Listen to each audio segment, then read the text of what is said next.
Bonjour à vous et bienvenue à cette nouvelle édition de l'Espace Proactif. Martin avec vous ce matin, un plaisir de vous retrouver. Merci d'être des nôtres et merci particulièrement à tous ceux qui se sont joints à nous la semaine dernière pour notre première rencontre virtuelle, Thérapie du complot. Tout s'est bien déroulé, plus de 2 heures de conversation, plusieurs intervenants. Et je sais qu'actuellement, Patrick travaille à mettre tout ça en ligne publiquement. On va y revenir dans le courant là, des prochains jours. Soyez patients pour ceux qui n'ont pas eu l'occasion d'y être. Écoutez, semaine dernière, les chiffres d'inflation ont sorti aux États-Unis. On a vu une légère hausse de 0,1 % sur les chiffres précédents qui étaient de 3,4 % qui sont maintenant à 3,5 %. On a les mêmes chiffres qui sont sortis ce matin du côté canadien. On a eu Christine Lagarde en Europe qui est sortie pour dire oui, la route va être remplie d'obstacles pour retourner à 2 %. Écoutez, je pense que vous et moi avez compris que tous ces chiffres-là, de toute façon, sont complètement faussés, n'est-ce pas? L'inflation est beaucoup plus élevée que 3,5 %. Charlie Bileyo aux États-Unis qui a fait une petite récapitulation en fait d'une réalité depuis les 3 dernières années. Donc, soins médicaux, 6,3 %, les vêtements, toutes catégories confondues, incluant les chaussures et autres, on est à 10,4 %. Les revenus, donc évidemment les salaires que je devrais utiliser, 15,4 %. Les nouvelles voitures, 19,3 %. Tout ce qui touche l'habitation, 19,9 %. Les voitures usagées, 20,3 %. La consommation alimentaire, 20,6 %. La restauration et autres, 21,2 %. L'essence, 23,8 %. Les services de gaz utilité, donc ce qu'on appelle évidemment le service de gaz naturel à la maison pour les gens qui sont connectés et autres, on est à 24,6 %, l'électricité à 28 %. Le prix des maisons a augmenté à 31 % depuis 3 ans. Et ainsi de suite. Donc, le transport, 34,7 % et l'essence, l'huile, pardon, on est à 31,9 %. Donc, on comprend là qu'il y a définitivement une inflation beaucoup plus importante. Alors, il y a eu des perturbations dans le marché, alors que plusieurs s'attendent au niveau des banques et des sociétés d'investissement à ce que les taux d'intérêt diminuent. Et là, vous voyez que la Banque centrale, comme nous en avons discuté à plusieurs reprises, est complètement coincée. Elle devrait théoriquement augmenter les taux d'intérêt. Mais si on augmente les taux d'intérêt, vous comprenez bien que là, il y a un arrêt des activités économiques dans le pays et on s'en va vers des récessions avec évidemment des pertes d'emplois et tout ce qui va avec. Et le rôle des banques centrales, c'est de continuer de stimuler en fait l'inflation d'une certaine manière, l'impression monétaire, pour continuer de stimuler l'économie et tout ça dans une année électorale aux États-Unis. Donc, vous comprenez bien que les démocrates de Biden et autres, eux, rêvent d'avoir des baisses de taux d'intérêt pour que la consommation reprenne motiver les nouveaux emplois et autres et que ce ne soit pas nécessairement uniquement des emplois qui soient créés dans le secteur étatique, mais bien aussi là, dans les secteurs publics et le secteur privé. Maintenant, donc, que s'est-il passé avec les perturbations? Eh bien, les obligations, les taux d'intérêt sur les obligations de 10 ans continuent de s'accentuer à la hausse et le marché n'aime pas voir des obligations à plus de 4,5 %. Donc, nous avons commencé à voir un repli du côté du marché action, que ce soit le Nasdaq, le S&P 500, le Dow Jones. On a eu un repli au fil des derniers jours qui s'est accentué en plus le vendredi lors de la peur là, qui a été la pièce de théâtre qui a été mise devant nos yeux concernant l'Iran versus Israël avec les lancers de missiles et tout ce qui va avec. Il y a eu une correction qui a été assez évidente. Plusieurs avaient très peur de voir comment le marché se comporterait ce lundi à l'ouverture. Finalement, un minimum de dommages. Les marchés qui sont actuellement en consolidation, on ne sait pas trop si on va continuer de monter ou descendre. Donc, on est en attente pour l'instant. Chose certaine, le marché n'aime pas voir les obligations, les taux d'intérêt sur les obligations à 4,6 %. Et pourquoi? Je le répète, et encore une fois, désolé de me répéter pour ceux qui sont avec nous régulièrement, mais lorsqu'il y a des nouveaux auditeurs qui se joignent à nous, c'est important de bien comprendre la situation. Si les taux augmentent, c'est que la demande pour les obligations diminue. On a compris que plusieurs banques centrales, plusieurs sociétés d'investissement, particulièrement les banques centrales, se replie vers des actifs tangibles lorsque nous sommes dans des situations économiques telles que nous le voyons en ce moment. D'ailleurs, vous allez le voir avec certains graphiques dans quelques instants. Et de là, donc, l'augmentation des taux. D'autant plus que vous avez compris, avec la quantité de dépenses qui augmente, le gouvernement aura besoin, à travers sa banque centrale, d'émettre encore plus d'obligations. Et comme le fait, vous avez suivi la logique, plus il y a d'obligations en circulation et que moins il y a de demandes, eh bien, le taux d'intérêt doit augmenter pour attirer les investisseurs qui, théoriquement, actuellement, ne veulent plus avoir des bons du Trésor en portefeuille, tout simplement parce que le risque devient de plus en plus élevé. Et regardez à quel point ça ne peut être plus clair. Vous constatez l'augmentation de volume du côté des banques centrales qui est en train de s'effectuer du côté de l'or, alors qu'on est en train de voir une diminution relativement importante du côté des obligations du Trésor en portefeuille, du côté, encore une fois, uniquement des banques centrales. Donc, les banques centrales bougent en premier. On le voit très clairement depuis les pays du BRICS, particulièrement la Chine, l'Inde et autres, qui continuent d'accumuler de l'or, alors que on a une baisse de l'intérêt et de l'appétit pour les obligations américaines. En même temps, alors que les banques centrales, particulièrement du côté du BRICS, se positionnent dans l'or, ce qui est absolument extraordinaire, c'est que selon ici la Bank of America, eh bien, nous avons déjà aux États-Unis 75% des aviseurs, donc des conseillers financiers qui gèrent des portefeuilles d'individus ou de sociétés qui ont très peu ou absolument aucune exposition en or. Donc, moins de 1% des actifs qui sont gérés sous gestion entre 2017 et 2024. Donc, vous voyez clairement qu'actuellement, l'exposition au risque papier de tout ce qui est les contrats papier, les promesses de livraison, eh bien, l'exposition est pratiquement à 99%. Et si on voit les banques centrales bouger dans l'or, vous avez compris, l'or actuellement qui continue sa hausse, n'est-ce pas? Mais par contre, imaginez lorsqu'il y aura un besoin de s'exposer de la part des conseillers financiers, des sociétés d'investissement, à quel point l'or risque d'exploser. On verra quel sera l'élément déclencheur. Nous ne le savons pas pour l'instant. Chose certaine, malgré que le prix de l'or et de l'argent continue de monter, ça demeure pas moins qu'une grande majorité de portfolios n'en possèdent pas. Donc, c'est quand même assez intéressant de constater qu'il y a encore énormément d'essence dans le réservoir pour pousser l'or beaucoup plus loin dans les prochains mois, les prochaines semaines et les prochains mois. Maintenant, un autre petit graphique intéressant ici, depuis 2023 et 2024, donc les 2 dernières années, du côté américain, on voit qu'il y a une augmentation des gens fortunés qui quittent absolument le pays pour aller s'installer ailleurs. Et là, on parle de millionnaires ici qui semblent vouloir quitter les États-Unis pour aller s'installer ailleurs. Donc, c'est un petit graphique que je voulais vous démontrer à quel point les riches bougent en premier, alors que les pauvres sont coincés chez eux pour différentes raisons. Maintenant, vraiment, ce qu'on doit surveiller au fil des prochaines semaines, et c'est déjà le cas là, depuis quelques temps, vous le savez, un des pays les plus endettés actuellement, c'est le Japon. Le Japon qui est quand même une puissance économique importante dans le monde. De mémoire, je crois qu'ils sont la 4e puissance.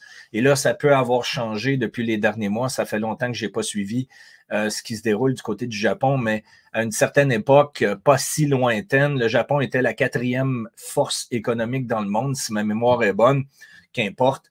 Cela dit, vous avez compris qu'avec 250% d'augmentation de la dette du côté du Japon depuis les dernières années et en fait une explosion du ratio de dette versus l'économie réelle, eh bien là, on a une dévaluation sévère du yen japonais versus le dollar américain.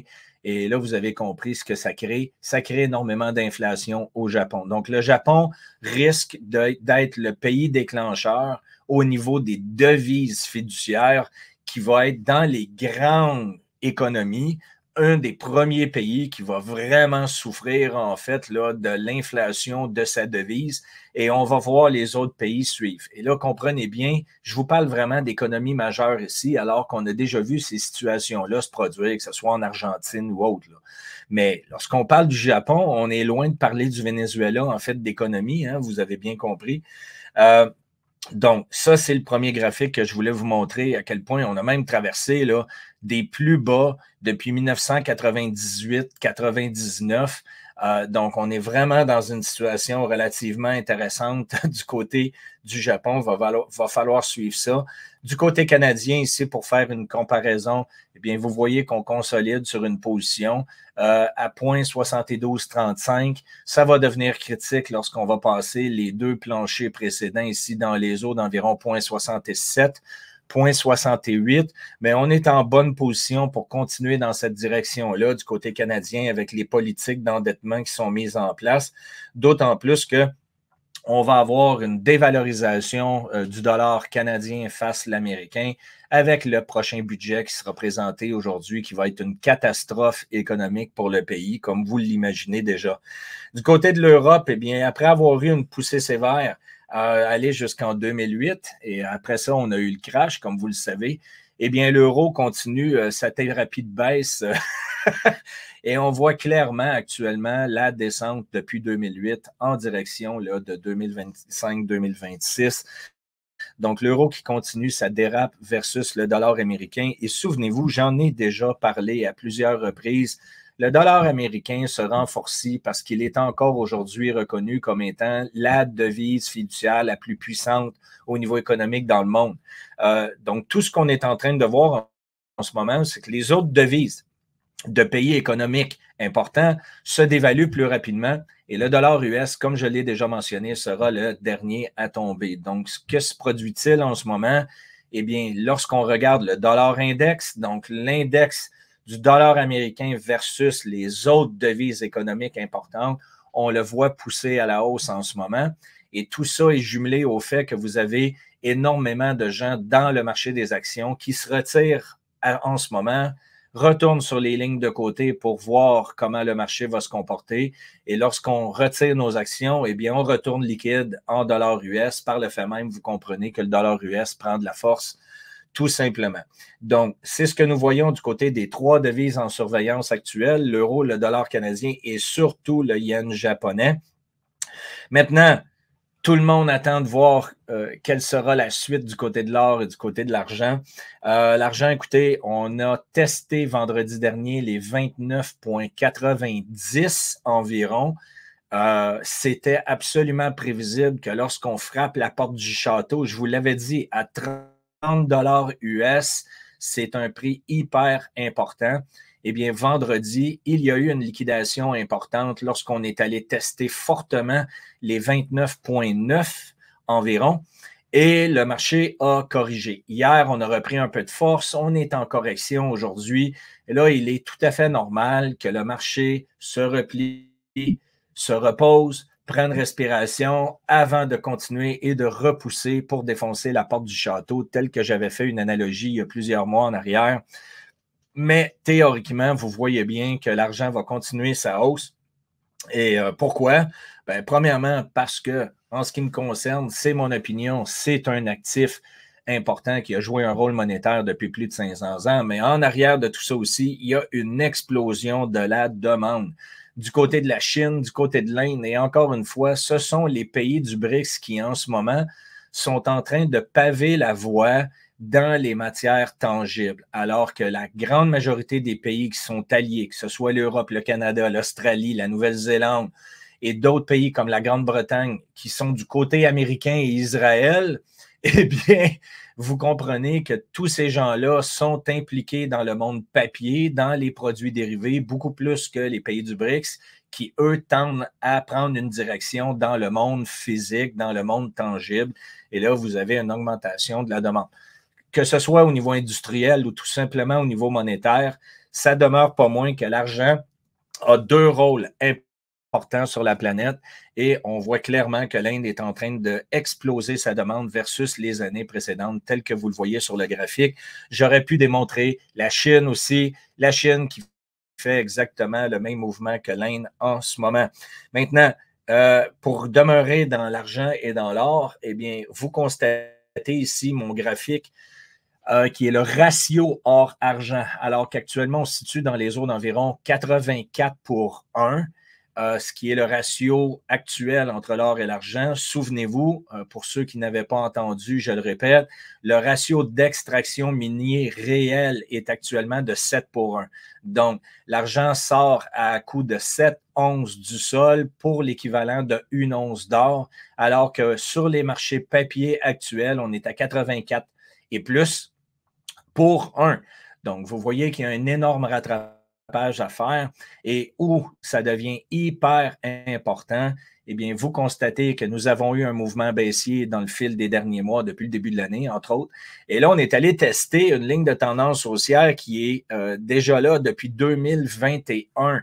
Et comprenez bien là, qu'on a testé à vouloir pousser en bas de notre ligne de tendance haussière. Tout à fait légitime aujourd'hui d'avoir un repli.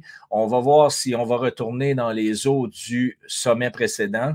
Et sinon, on va frapper probablement la ligne de tendance baissière, reprendre de la force pour défoncer le ratio et retourner tester les bas précédents. Donc, si on teste les bas précédents, comprenez bien qu'il y aura une accélération de l'argent versus l'or. Donc, c'est comme ça que ça fonctionne. Encore une fois, écoutez, je vous dirais, les 3 graphiques les plus importants à surveiller pour moi en ce moment, lorsque je regarde l'économie dans son ensemble, la dévaluation du yen japonais versus le dollar américain, ça peut être un élément déclencheur très important au niveau économique pour déstabiliser tout ce que nous sommes en train de voir en ce moment. De l'autre côté, les taux sur les obligations 10 ans des bons américains, et vous avez le ratio or-argent qui va pousser encore une fois en faveur de l'argent potentiellement lorsque le repli haussier sera complété. Maintenant, en terminant, Bitcoin, eh bien, nous sommes à 3 jours du halving que nous avons déjà discuté à plusieurs reprises. Ce que je voulais vous donner comme information en terminant aujourd'hui, eh bien, c'est le ratio de la demande versus ce qui demeure existant dans les échanges. Et c'est là où ça devient intéressant. Donc, ce que nous avons comme information, et encore une fois, c'est intéressant de constater que la transparence du registre Bitcoin nous permet de voir exactement combien il y a de Bitcoin actuellement de disponibles dans les différents marchés d'échange. Et actuellement, nous sommes à 1,9 million de Bitcoin de disponibles dans les échanges. Et avec la venue des produits ETF, comme nous l'avons vu, et d'ailleurs, Hong Kong se prépare, si ce n'est pas déjà fait, à avoir une approbation pour que les ETF puissent commencer à être transigés sous Bitcoin dans le courant des prochains jours. Comme je vous dis, c'est peut-être déjà fait. Les informations ne sont pas claires en ce moment. C'est un peu contradictoire. Il y a des gens qui disent que c'est fait, il y a des gens qui disent que ce ne l'est pas. Chose certaine, ça augmentera la demande de Bitcoin tout simplement dans une formule d'échange trade funds. Et vous voyez clairement donc depuis les 62 derniers jours de trading, donc les 2 derniers mois, les nouveaux ETF américains ont requis une augmentation, une demande de 525 000 Bitcoin. Donc, si on continue dans la même tendance uniquement sur les produits bancaires américains, vous avez compris que dans le courant des 300 prochains jours, donc d'ici la prochaine année, il n'y aura plus de Bitcoin de disponible sur les échanges. Donc, imaginez ce qui va se produire lorsque la demande va se poursuivre et qu'il n'y aura plus de Bitcoin disponible au prix actuel. J'espère que vous avez bien compris la logique en arrière de ça. C'est quand même assez intéressant de suivre de ce côté-là. Et la demande qui risque d'augmenter avec la diminution des bitcoins minés dans les 3 prochains jours suite au halving. Et là, vous allez avoir de plus en plus de produits dérivés bancaires qui vont se produire à l'international aussi pour se procurer et avoir une exposition au Bitcoin. Donc, vous voyez clairement la direction à venir de ce côté-là. Et j'espère encore une fois que ce sont des informations que vous considérez pertinentes. Si c'est le cas, je vous invite à partager la vidéo d'aujourd'hui, nous donner un like, toujours apprécié, et visitez notre site web Espace Proactif pour regarder les produits qui sont disponibles, toujours intéressants et pertinents pour vous. Et d'ailleurs, j'en parlerai dans ma prochaine vidéo. Nous avons d'autres produits à venir au fil des prochaines semaines pour votre bénéfice. Alors, profitez-en bien, passez une belle semaine. On se reparle dans la prochaine vidéo. À bientôt.